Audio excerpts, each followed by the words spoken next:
Hello everyone and welcome to the Thoughtfully Made Fiber podcast. My name is Amy and I am here during the festive season on December 5th, 2021 here in St. Louis, Missouri. I'm filming an episode this week because it's been a couple weeks since we talked and I have some exciting things to share. So we're just going to get right into it. I am a knitter, a knitting designer, a sewist, and a spinner here in St. Louis, where I'm about to experience my first Midwestern winter because I was born and raised in Taiwan and then immigrated to the United States halfway into my childhood, but I've been in Southern California this whole time. So I've never lived in like a wintry, like a climate with a real winter. So this is very exciting. At first, longtime viewers will know that I was quite worried and scared about experiencing a real winter. However, now that I'm here and it's like a nice chill 50 degrees fall, but then I'm seeing all my Instagram friends, like all my knitting friends with their snowfall, especially Nicole, Gentle Knitter, on her Vlogmas. She had some scenes of snow this weekend. I just feel like a deep envy for people who are experiencing that nice winter further north from where I am. So here in the Midwest, we're not quite there yet. We're kind of experiencing a second summer. And it's quite hot actually right now. And the shawl that I'm wearing is a little too hot for this occasion, but I really wanted to show it off because ever since I cast it off in August, it's been in the possession of the company I collaborated with to create this shawl for photography and promo purposes, but now it's back here with me and it'll keep me warm when it does actually snow. And that's why I wanted to film an episode today because it's been so long and I've never gotten to show off the shawl here. So here we go. So this is the Nicole Shawl, which I just received back in the mail. It was released in October. I'll put the links to, there's like a link down below to my website where there's a landing page that takes you to all my different web shops. I can be found on Ravelry, Etsy, and Payhip. So however you prefer to buy your pattern, I've got it. But basically, this shawl is a ginormous shawl. I'll show some detailed shots separately also, but it's a rather large shawl, which I knit in the summer for this collection. It's part of Hinterland Yarn's Autumn Winter collection. Look at the way the light goes through it. Oh.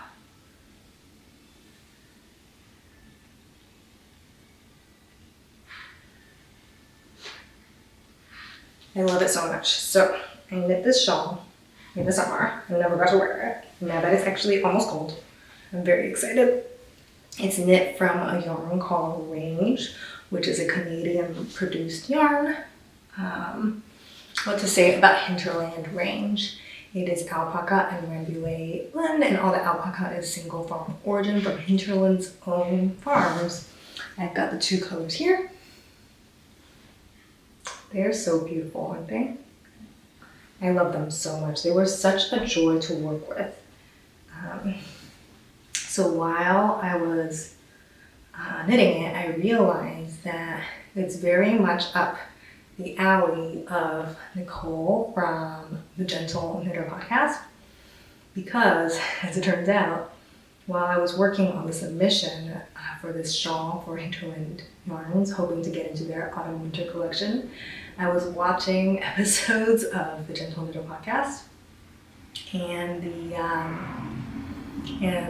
seeing Nicole's love for neutral colored yarns, and there was an episode where she talks about micro stripes on mittens, and then another one where she was like knitting something lacy, but it was like an easy texture lace that didn't have, like, it wasn't hard to knit. It was like easy and repeatable and memorizable, but had like a really pretty textured effect. And I was watching those episodes like back to back while I was designing this shawl. And then while I was knitting it, I was like, oh, this is a Nicole like kind of shawl.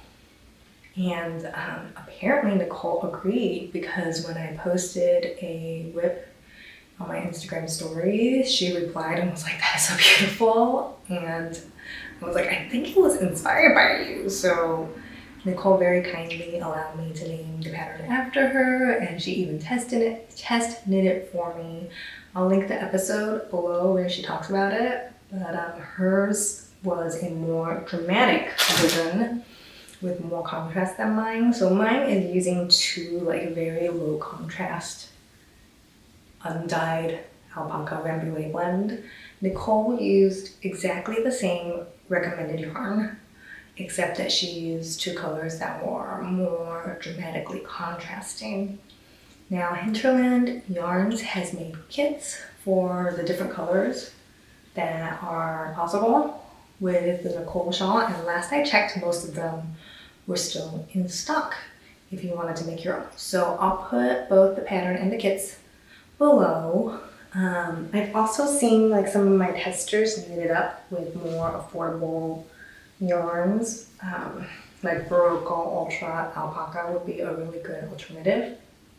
But I really wanted to work with North American yarn specifically. So as longtime viewers will know, I'm all about promoting people of color, queer people, like LGBTQI people, because I myself am non-binary and queer, and then also promoting North American wool and like small batch wool generally, because those are the things I really care about.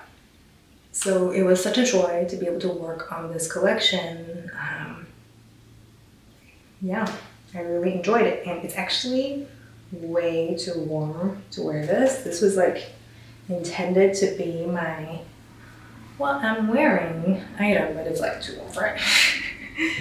That's gonna have to wait until it actually gets to be winter here. I'm gonna put on my hat here. I was filming a reel just now with this hat, and it's very cute. So I'm just gonna put it on. This is Leila Raven's, I think it's called the Mauna hat, which she released earlier this year. It's super cute.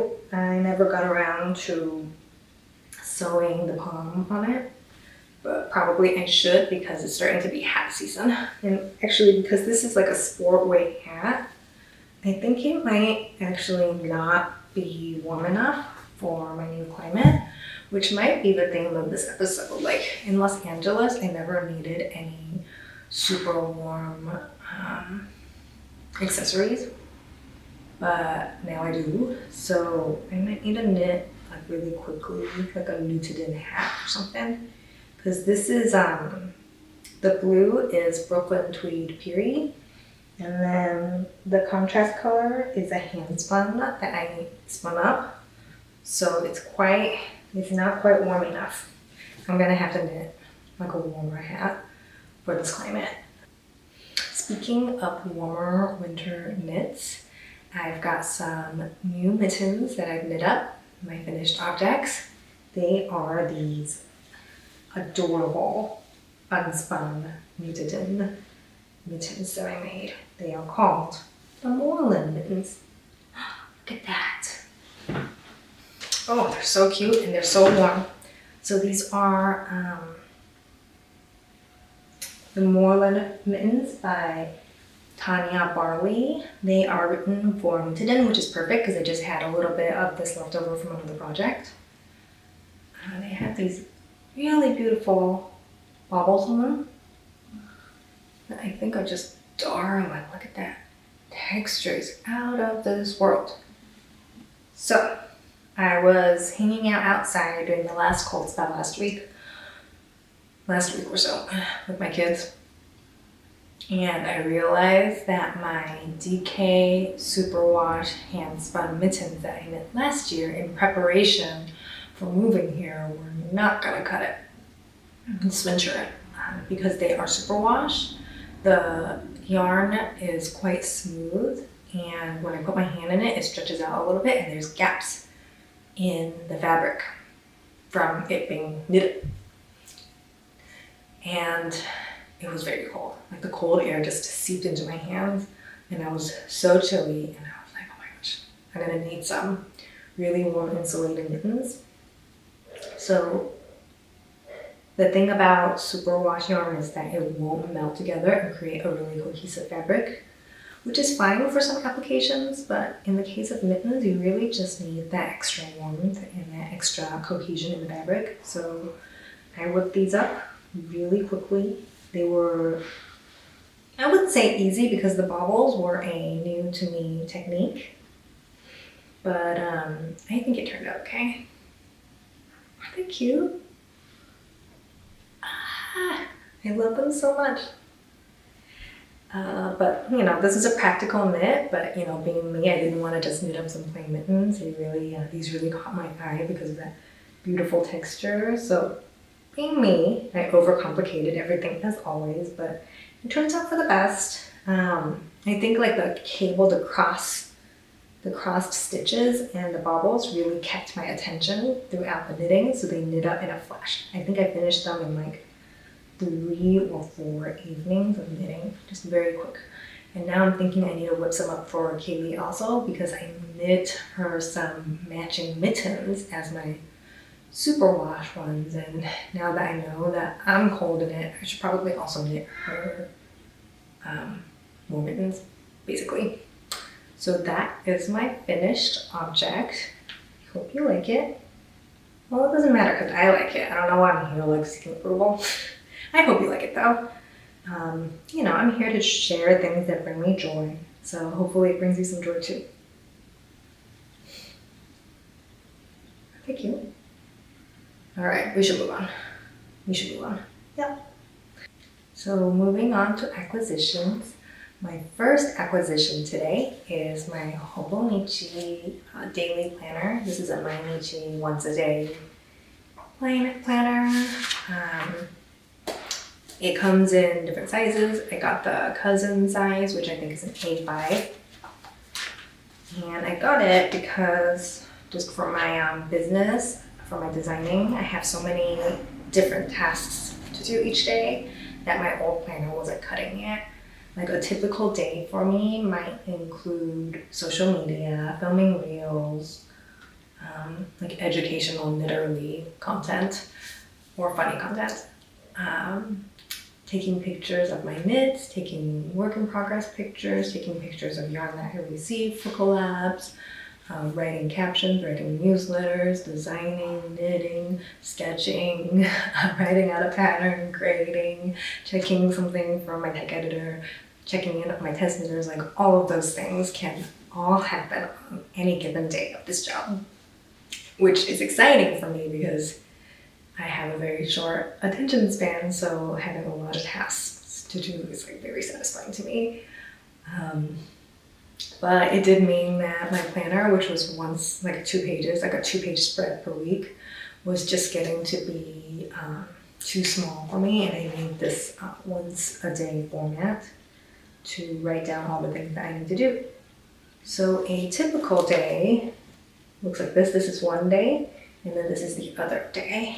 So I'm really excited about that. I did not get a cool cover for it because just the book itself comes with like a plastic cover. And honestly, that's enough for me. The covers, like the fancy designed covers, are quite expensive. And I'm trying to save money on my business right now. So it doesn't really make sense for me because I don't go anywhere. I like I don't need a cute cover to be functional. So that's my Hobonichi. This is the first half of the year because it's 1 page a day, so there's quite a few pages. So this is gonna get me through June, and then I also, like, it came with both of the halves of the year. So starting in the 3rd quarter, I'll be using a pink book that came with it. So that is my new planner. Very excited. I know that planners aren't really like a knitting thing, but they are to me. I have like 1,000 notebooks and planners ever since I moved my project notes off Ravelry so that I can write down details and have a swatch in there. I've been using mainly notebooks for my organizational system, so it's nice to have a day-to-day planner as well. So that is my first acquisition.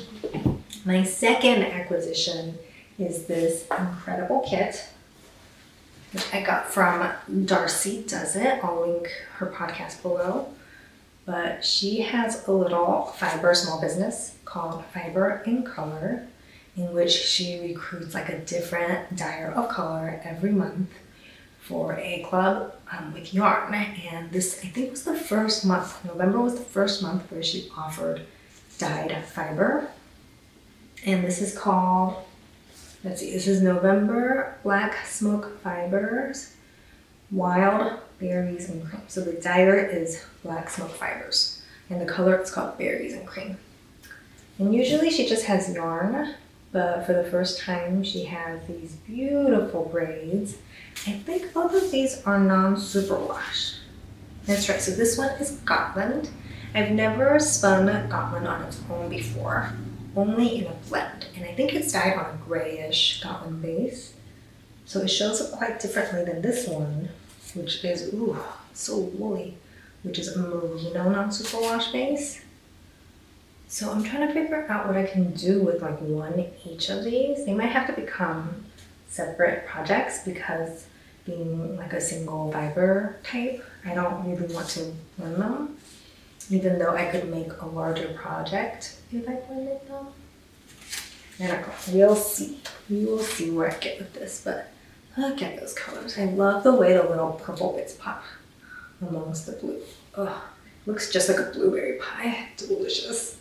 So that is my first acquisition, or my second acquisition really. And the kit also came with this adorable little project bag. It's like the perfect little sock size, and it says, "Llama stay home in it. Llama stay home in it." And the colors coordinate. Isn't that so cute? I love that.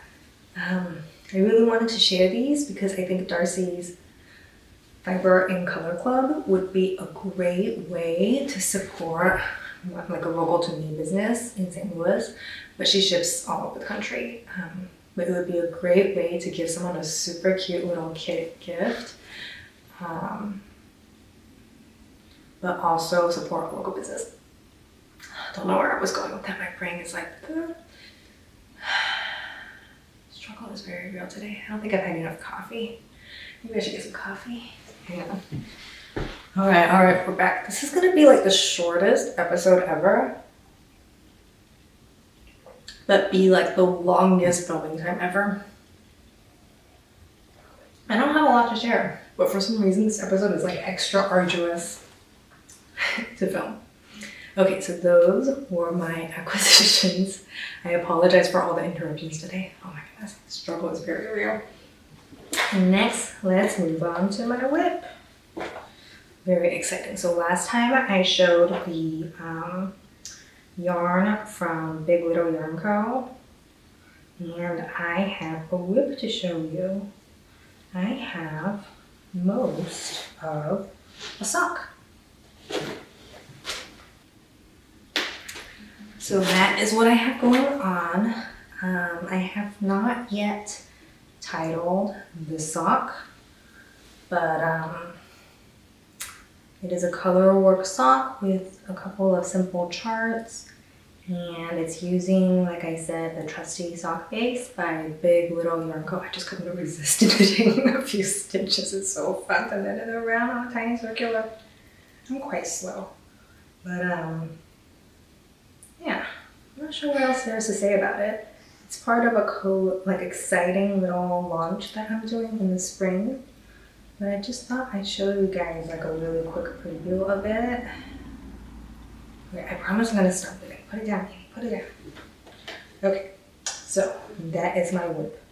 This pattern will go into testing sometime in January, even though it's pretty much written already.